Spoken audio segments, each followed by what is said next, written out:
Hi, ಎಲ್ರಿಗೂ ನಮಸ್ಕಾರ. ನಮ್ಮ ಕನ್ಯಾಕುಮಾರಿ ಟ್ರಿಪ್ ವ್ಲಾಗ್ನ ಸೀರೀಸ್ಗೆ ತಮ್ಮೆಲ್ಲರಿಗೂ ಆತ್ಮೀಯವಾದ ಸ್ವಾಗತ. ಕನ್ಯಾಕುಮಾರಿಗೆ ಬಂದು ಸನ್ರೈಸ್ ನೋಡಿ ಸನ್ಸೆಟ್ ನೋಡಲಿಲ್ಲ ಅಂದರೆ ಹೇಗೆ ಹೇಳಿ. ನಾವು ಸಂಜೆ 4 ಗಂಟೆ ಸುಮಾರಿಗೆ ಸನ್ಸೆಟ್ ಪಾಯಿಂಟ್ ಹತ್ರ ಬಂದ್ವಿ. ಇದನ್ನು ಕೋವಲಂ ಬೀಚ್ ಅಂತ ಕೂಡ ಕರೀತಾರೆ. ಕನ್ಯಾಕುಮಾರಿನಲ್ಲಿರೋ ಬೀಚ್ಗಳೆಲ್ಲ ಸ್ವಲ್ಪ ಸ್ಟೀಪ್ ಆಗಿದ್ದಾವೆ. ನಾವು ಆಟ ಆಡೋದಕ್ಕೆ ಪ್ರಶಸ್ತವಾಗಿಲ್ಲ.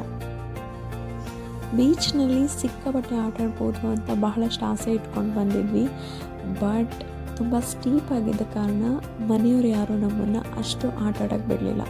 ಹಾಗಾಗಿ ವಿಡಿಯೋದಲ್ಲಿ ಕಾಣಿಸ್ತಾ ಇದೆಯಲ್ಲ ನಮ್ಮ ಹಿಂದೆ ಬಂಡೆಗಲ್ಲುಗಳು, ಆ ಬಂಡೆಗಲ್ಲುಗಳ ಮುಂದೆ ದಡದಲ್ಲೇ ಸ್ವಲ್ಪ ಆಟ ಆಡಿದ್ವಿ. ನನ್ನ ಮಗಳು ಮೊದಲ ಬಾರಿಗೆ ಸಮುದ್ರದ ನೀರನ್ನ ಟೇಸ್ಟ್ ಕೂಡ ನೋಡಿದ್ಲು. ಅವಳು ಸ್ವೀಟ್ ಆಗಿರುತ್ತೆ ಅಂತ ಅಂದ್ಕೊಂಡಿದ್ಲು.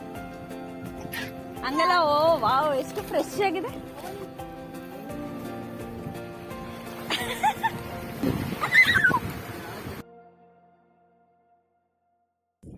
ಮೊದಲು ಅಮ್ಮ ನಮ್ಮನ್ನು ನೀರಿಗಿಳಿಯೋಕ್ಕೆ ಬಿಡಲಿಲ್ಲ.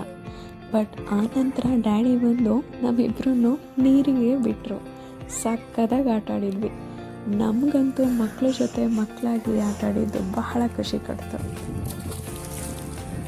ಅದಕ್ಕೆ ಹೇಳೋದು ಡ್ಯಾಡಿ ಅಂದರೆ ಧೈರ್ಯ ಅಂತ. Dad place a special role in every once life.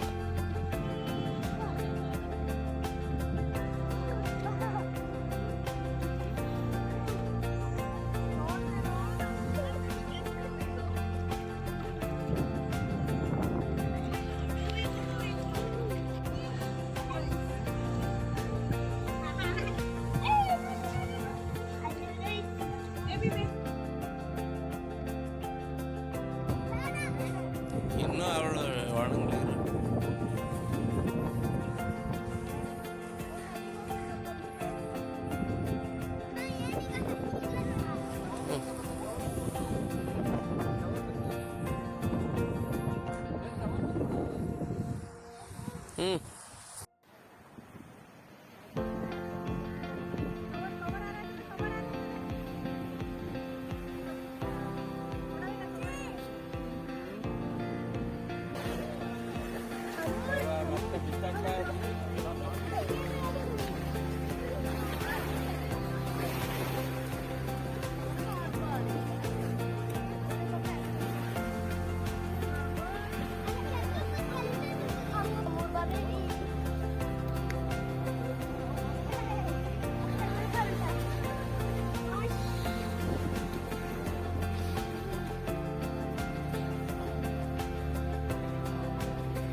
ಊರೇ ಹೆಂಗಾಡ್ತಾರೆ, ಎಲ್ಲಿವರೆಗೂ ಹೋಗ್ತಾರಪ್ಪ.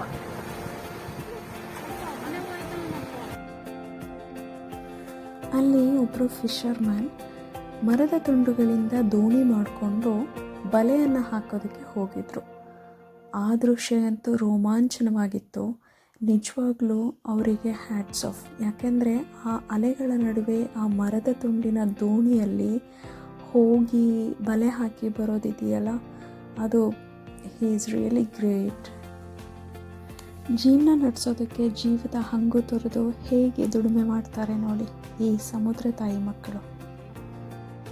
ಡ್ಯಾಡಿ ಹಾಗೆ ನಮ್ಮ ಮಾವನವರು ಅವರು ಹೋಗಿ ಬಲೆ ಹಾಕಿ ಬರೋದನ್ನೇ ಕುತ್ಕೊಂಡು ನೋಡ್ತಾ ಇದ್ರು. ಹಾಗೆ ನನ್ನ ಮಗಳು ಕೂಡ ಜಾಯ್ನ್ ಆದ್ಲು.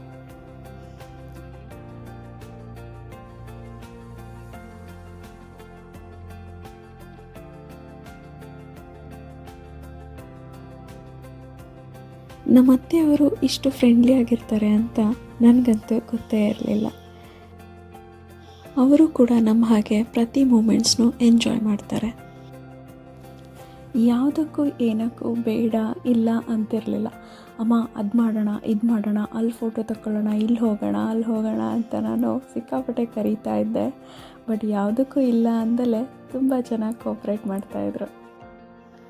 ಮರದ ದಿಮ್ಮೆಗಳನ್ನು ದೋಣಿಯನ್ನಾಗಿ ಮಾಡಿಕೊಂಡು ಬಲೆ ಹಾಕಿ ಬರೋಕ್ಕೆ ಹೋಗಿದ್ರಲ್ಲ ಫಿಶರ್ಮ್ಯಾನ್, ಅವರು ರಿಟರ್ನ್ ಆದರು. ಆ ದೋಣಿಯನ್ನು ದಡಕ್ಕೆ ತರೋದಕ್ಕೆ ಎಷ್ಟು ಕಷ್ಟಪಡ್ತಿದ್ದಾರೆ ನೋಡಿ. ಹಲಗೆಗಳನ್ನು ದೋಣಿ ಕೆಳಗಡೆ ಒತ್ತು ಕೊಟ್ಟು ಅದನ್ನು ಎಳೆಯುವ ಪ್ರಯತ್ನ ಮಾಡ್ತಾಯಿದ್ರು. ನಾನಂತೂ ಇದೇ ಮೊದಲು ದೋಣಿಗಳನ್ನು ಹೇಗೆ ದಡಕ್ಕೆ ತಂದು ನಿಲ್ಲಿಸ್ತಾರೆ ಅಂತ ನೋಡಿದ್ದು.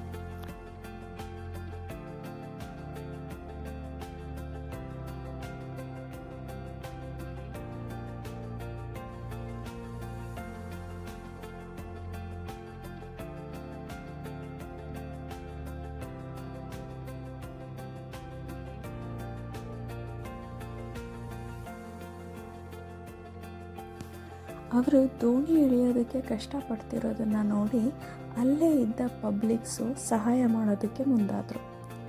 ಹಾಗೆ ನಮ್ಮ ಡ್ಯಾಡಿನೂ ಸಹಾಯ ಮಾಡೋದಕ್ಕೆ ಹೋದರು.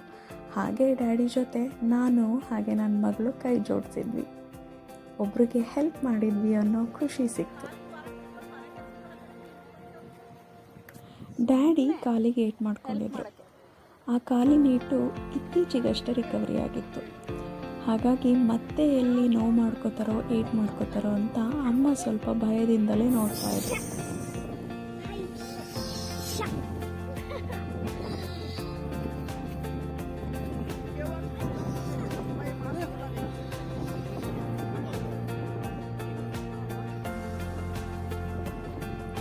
ನಾವು ಬೋಟ್ ಹೇಳಿದ್ವಿ ಫಸ್ಟ್. ನೋವಾಯ್ತದೆ ಕಾಲು?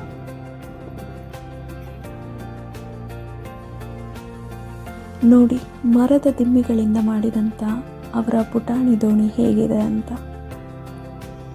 ಈ ದೋಣಿನಲ್ಲೇ ಮೀನುಗಾರಿಕೆ ಮಾಡ್ತಾರಲ್ಲ, ನಿಜವಾಗ್ಲೂ ಅವ್ರ ಧೈರ್ಯಕ್ಕೆ ಮೆಚ್ಚಲೇಬೇಕು. ಕೊನೆಗೂ ಸನ್ಸೆಟ್ ಪ್ರಾರಂಭ ಆಯಿತು. ತುಂಬ ಚೆನ್ನಾಗಿ ಕಾಣಿಸ್ತಾ ಇತ್ತು.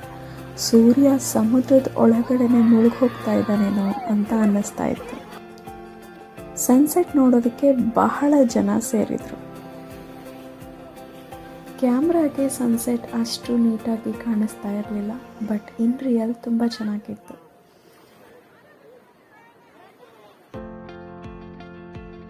ಸನ್ಸೆಟ್ ಮುಗಿಸ್ಕೊಂಡು ಹೊರಗಡೆ ಬಂದಾಗ ಚಂದ್ರ ತುಂಬ ಚೆನ್ನಾಗಿ ಕಾಣಿಸ್ತಾ ಇತ್ತ. ಅಲ್ಲೇ ಪಕ್ಕದಲ್ಲೇ ಫಿಶ್ ಫ್ರೈ ಸ್ಟಾಲ್ ಇತ್ತು. ಡ್ಯಾಡಿ ನಮಗೆಲ್ಲ ಸೀ ಫಿಶ್ ತಿನ್ನಿಸ್ಬೇಕು ಅಂತ ಫಿಶ್ ಫ್ರೈನ ಆರ್ಡರ್ ಮಾಡಿದರು.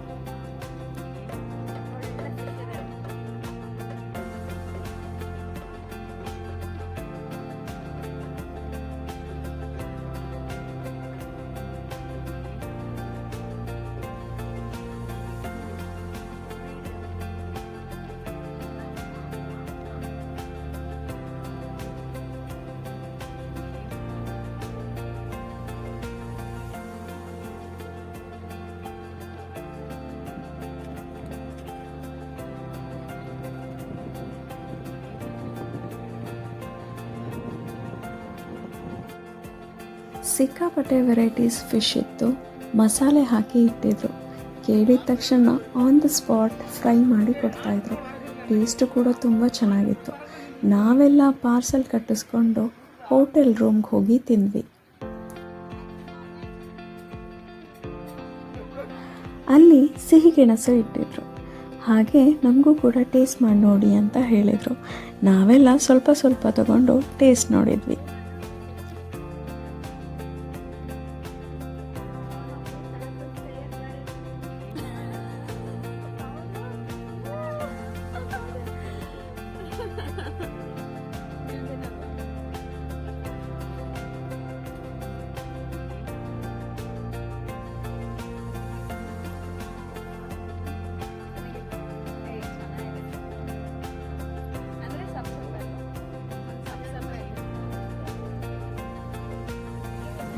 ಫಿಶ್ ಫ್ರೈನ ಪಾರ್ಸಲ್ ಕಟ್ಟಿಸ್ಕೊಂಡಾದ್ಮೇಲೆ ಆಟೋದಲ್ಲಿ ನಾವೆಲ್ಲ ಹೋಟೆಲ್ ರೂಮ್ ಕಡೆ ಹೊರಟ್ವಿ.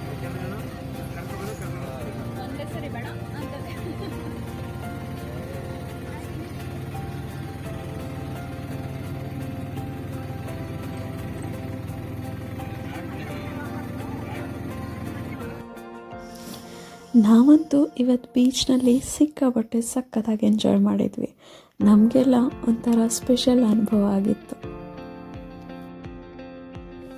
ಅಮ್ಮ ಪಾಪುನ ನೀರಿಗೆ ಬಿಡೋದಕ್ಕೆ ಭಯ ಪಡ್ತಾಯಿದ್ರು. ಯಾಕೆ ಅಂದರೆ 1 ತಿಂಗಳ ಹಿಂದೆ ಪಾಪು ಸಿಕ್ಕಾಪಟ್ಟೆ ಹುಷಾರು ತಪ್ಪಿದ್ಲು. ಆವಾಗ ಅಮ್ಮ ತುಮಕೂರಿನಲ್ಲಿ 1 ವಾರಗಳ ಗಟ್ಟಲೆ ಹಾಸ್ಪಿಟಲ್ನಲ್ಲಿ ಅಡ್ಮಿಟ್ ಮಾಡಿಕೊಂಡ್ರು. ಒಬ್ಬರೇ ಹುಷಾರು ಮಾಡಿದರು ತಂಗಿ ಜೊತೆ. ಹಾಗಾಗಿ ಅವಳನ್ನ ಮತ್ತೆ ನೀರಿಗೆ ಬಿಡೋದಕ್ಕೆ ಬಹಳ ಭಯ ಪಡ್ತಾಯಿದ್ರು. ಬಟ್ ಡ್ಯಾಡಿ ಧೈರ್ಯ ಮಾಡಿ ನಮ್ಮನ್ನೆಲ್ಲ ನೀರಿಗೆ ಆಟ ಆಡೋದಕ್ಕೆ ಬಿಟ್ಟರು.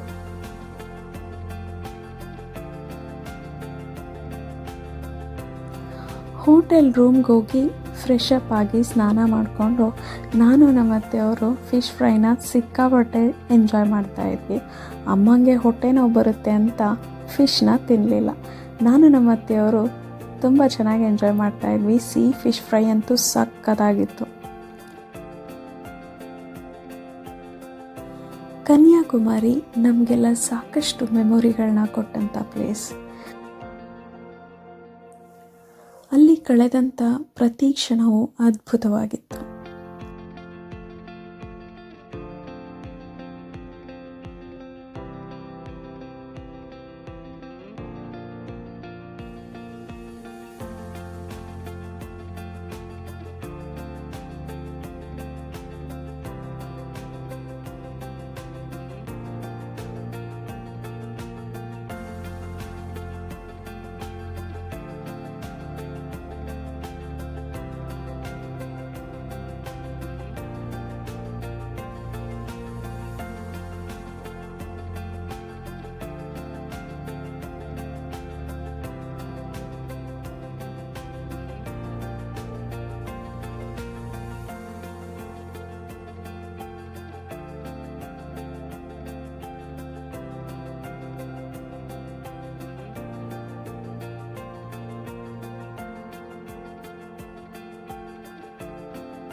ಎಷ್ಟು ಸರಿ ಬಂದರೂ ಬೇಜಾರು ಆಗದೆ ಇರೋ ಅಂಥ ಪ್ಲೇಸ್.